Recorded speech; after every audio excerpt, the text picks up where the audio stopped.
সে যদি ঘুমন্ত ইমানদার মুসলমানকে হত্যা করে, সে যদি সারা দিন 5 ওয়াক্ত নামাজ আদায় করে রাত্রি গভীরে যারা ঘুমাইছে এবং ইমানদারের উপরে যিনি হত্যা করে, সে আল্লাহর বান্দা হয় কিভাবে?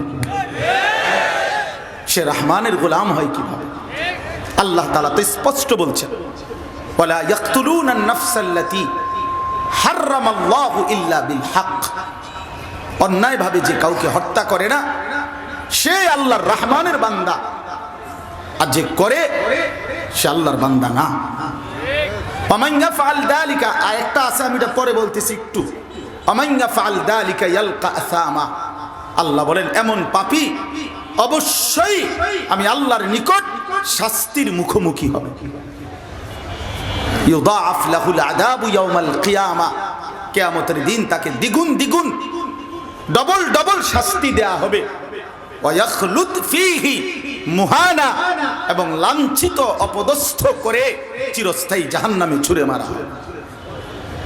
প্রিয় ভাই, তাহলে 2 নাম্বার অপরাধ হলো অন্যায়ভাবে কাউকে হত্যা করা। অন্যায়ভাবে যে কাউকে হত্যা করে সে আল্লাহর বান্দা হইতে পারে না, সে আল্লাহর বান্দা নয়, সে শয়তানের গোলাম। আপনাদের কাছে একটা ছোট্ট কথা বলি। রাসূলুল্লাহ সাল্লাল্লাহু আলাইহি ওয়াসাল্লাম মক্কা থেকে হিজরত করে যখন মদিনায় গেছেন, এই মদিনায় হিজরত করে যাওয়ার পরে আল্লাহর নবী সাল্লাল্লাহু আলাইহি সাল্লামের বিরোধিতাকারী মক্কায় এতদিন ছিল যারা, তাদের প্রকাশ্য পরিচয় ছিল তারা কাফের। তারা ডাইরেক্ট আল্লাহর নবী সাল্লাল্লাহু আলাইহি সাল্লামকে অস্বীকার করত, খোলামেলা, আলানিয়াতান, প্রকাশ্য। কিন্তু মদিনায় যাওয়ার পরে মদিনার মধ্যে একটা নতুন শ্রেণী রাসূলুল্লাহ সাল্লাল্লাহু আলাইহি সাল্লামের বিরোধিতাকারী উদ্ভব হইল। আগের কাফের তো আছেই, প্রকাশ্য বিরোধিতাকারী, অস্বীকারী, এটা তো একটা কাফেলা গ্রুপ আছেই। কিন্তু মদিনাতে একটা নতুন গ্রুপ হলো, তারা অধিকাংশই ছিল ইহুদি।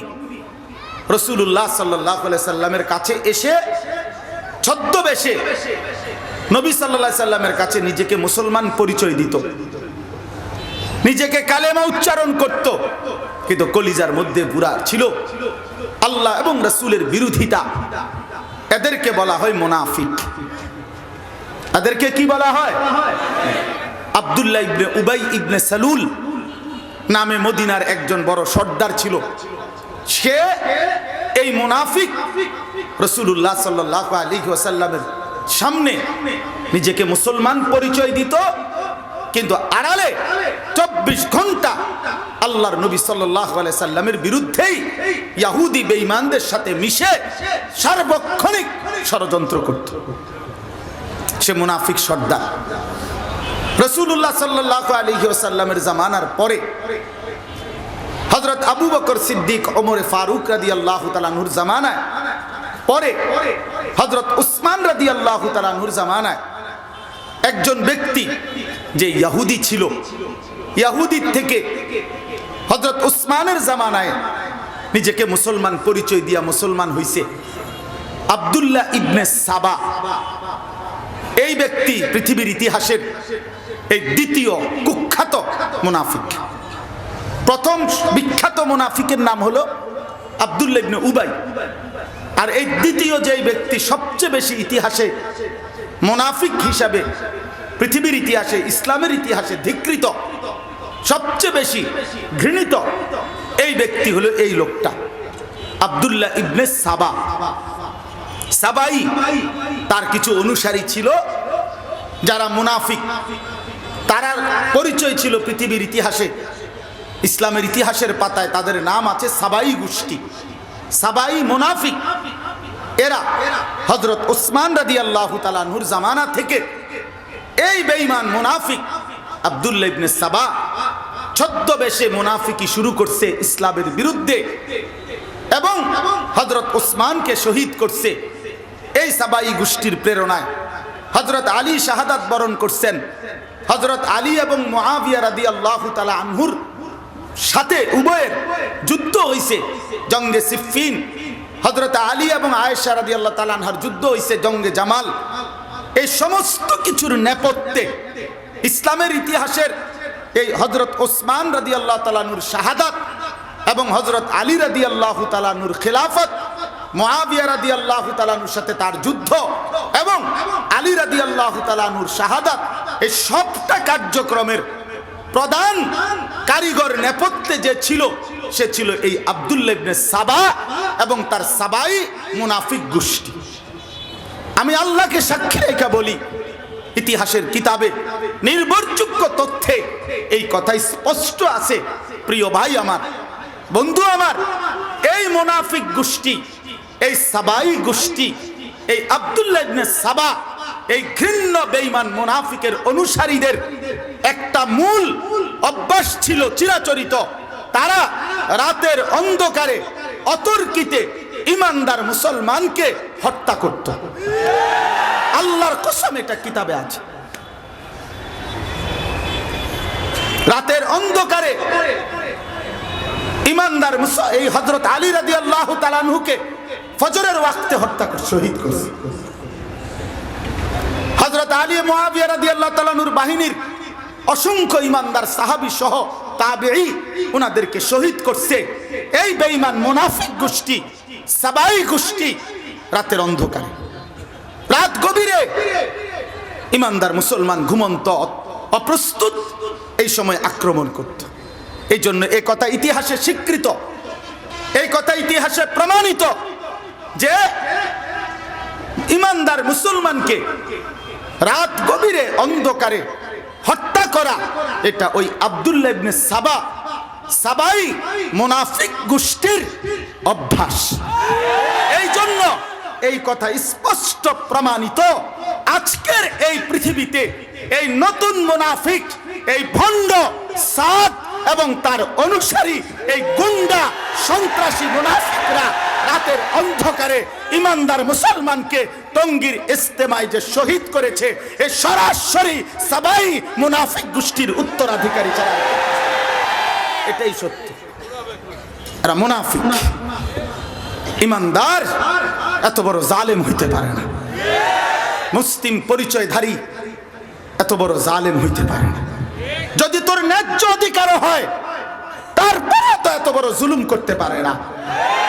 ধরে নিলাম তোর অধিকার, তারপরেও তো মুসলিম পরিচয়ধারী ব্যক্তি এত বড় নৃশংস হত্যা এইভাবে আল্লাহর বান্দা ইমানদার হাফেজ সাহেব, ওস্তাদ, তালেবে ইলম, ইমানদার মুসলমান, সারা পৃথিবীর মুসলমান, দাওয়াত ও তাবলীগের সাথীরা সারা পৃথিবী থেকে ইজতেমার মাঠে আসবে, তাদের জন্য মাঠ প্রস্তুত করতেছে।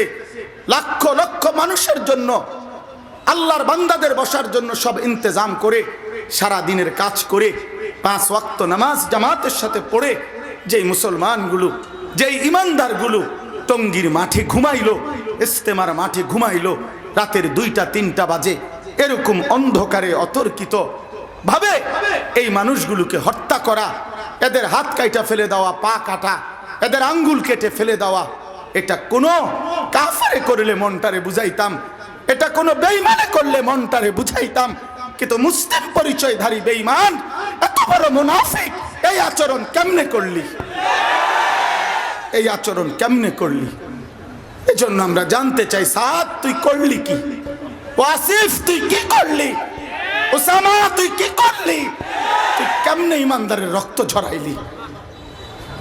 ইমানদারের রক্ত কেমনে ঝরাইলি? যে হাফেজ সাহেব আল্লাহর কোরআন পড়ে, কোরআনের পৃষ্ঠা উল্টায় যে আঙ্গুল দিয়ে, সেই আঙ্গুল কেমনে খাইটা ফেলে দিলি? কেমনে পারলি এত বড় পাষাণ হইতে? কেমনে পারলি বাপ এত বড় নৃশংস হইতে? এ তো কোনো ইমানদারের আখলাক হইতে পারে না, এ তো কোনো মুসলমানের আখলাক হইতে পারে না। কোন রকমের 9-6 কথা, কোন রকমের সাংবাদিক সম্মেলন করে কিংবা অন্যান্য কিছু করে এখন যা বলতেছে সবগুলো মিথ্যার উপরে আরো মিথ্যা, বাটপারির উপরে আবার বাটপারি। প্রথম যেদিন জিজ্ঞেস করছে তাকে বারবার একটা বারো যে টঙ্গীর ইজতেমার এই হত্যা এই শহীদ, এই খুন, এই ব্যাপারে সে কিছুই বলে না। বারবারই বলে আপনার মাঠ ছেড়ে দেওয়ার কথা, মাঠ ছেড়ে দেওয়ার কথা তো পরে, কিন্তু রাতের অন্ধকারে এই মানুষগুলোর উপরে আক্রমণ করলো কেন, এর কোনো জবাব দেয় না, এখনো দেয় নাই, একবারও জবাব দেয় না। এখন আমাদেরকে চিনে না, ওলামায়ে কেরামকে চিনে না, এখন মামুনুল হককে চিনে না। মামুনুল হক তোর বাপ। মামুনুল হক দেশের কোটি কোটি ইমানদার মুসলমানের আস্থার প্রতীক। তুমি মামুনুল হক চেনো না, তুমি চেনো না মামুনুল হককে, তুমি চেনো না হেফাজতে ইসলাম কি। হ্যাঁ, হেফাজতে ইসলাম এখন কোন আন্ধারেও, কোন আন্ধা, কোন অন্ধ ব্যক্তিকেও চিনাইয়া দেওয়ার মতো বস্তু। হেফাজতে ইসলাম কি আবার হে বোঝে না, হেরা বোঝে নাই। আমরা তৃতীয় পক্ষ, আমরা হয়ে গেলাম তৃতীয় পক্ষ। 2013 সালের 5ই মের রক্ত এখনো তো জমিন শুকায় নাই। মামুনুল হকের 3.5 বছরের জিন্দানখানার জুলুম আর অত্যাচার সওয়া এখনো তো তার গা থেকে মুছে নাই। এই মাতৃভূমির জন্য, ঈমান ইসলামের জন্য, নবী সাল্লাল্লাহু আলাইহি সাল্লামের ইজ্জতের জন্য এতগুলো ষড়যন্ত্র, এতগুলো মিথ্যা মামলা, এতগুলো মিথ্যা অপবাদ সয়েও এখনো যিনি আল্লাহর দ্বীনের জন্য উচ্চ কণ্ঠে কথা বলে, তাকে তুমি চেনো না, ওলামায়ে কেরামকে চেনো না। এর চাইতে বড় জুলুম আর কি হইতে পারে? এই জন্য এই কথা স্পষ্ট, এই কথা স্পষ্ট। সাধারণ মুসলমান আমরা এটা বুঝি না, সাদ বুঝি না, জুবায়ের বুঝি না, এসব কথা বললে হবে না। আলো চিনতে হবে, অন্ধকারও চিনতে হবে। আমরা জুবায়ের গ্রুপ না, আমরা ইমানদার, আমরা দাওয়াত ও তাবলীগের সাথী। জুবায়ের সাহেব আমাদের প্রধান মুরব্বী না, জুবায়ের সাহেব আমাদের মুরব্বীদের মধ্যে একজন। আমাদের আরো অগণিত হাজার হাজার মুরব্বী এখনো বিজিত আছে, এখনো জীবিত আছে। অতএব আমরা জুবায়ের গ্রুপ না, তোরা সাদ গ্রুপ। তোরা ভণ্ড, ওরা প্রতারক, ওরা মুনাফিক, ওরা বিশ্বাসঘাতক, ওরা বিশ্বাসঘাতক, বিশ্বাসঘাতক।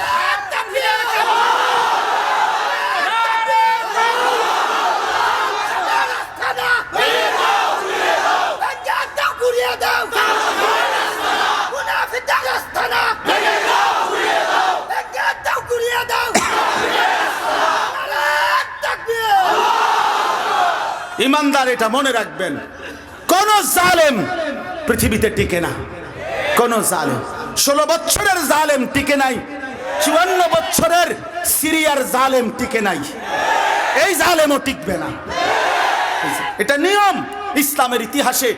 1450 বছরের ভিতরে যখনই কেউ কোনো নিজস্ব মন গড়া কথা ইসলামের মধ্যে ঢুকাইতে চাইছে, অতন্দ্র প্রহরী ইসলামের ওলামায়ে কেরাম সাথে সাথেই বাধা দিছে। এটা আমাদের জিম্মাদারি। তুমি তৃতীয় পক্ষ বলো আর চতুর্থ পক্ষ বলো, তোর যেটা মন চায় এটা বল বেটা, আমি আমার দায়িত্ব মনে করি, এটা আমাদের জিম্মাদারি। আমরা অন্যায়ের বিরুদ্ধে বলবো। সাদের আকীদা ভ্রান্ত আকীদা, সাদের আকীদা ভ্রান্ত আকীদা, সাদ ভণ্ড ভণ্ড ভণ্ড ভণ্ড। তো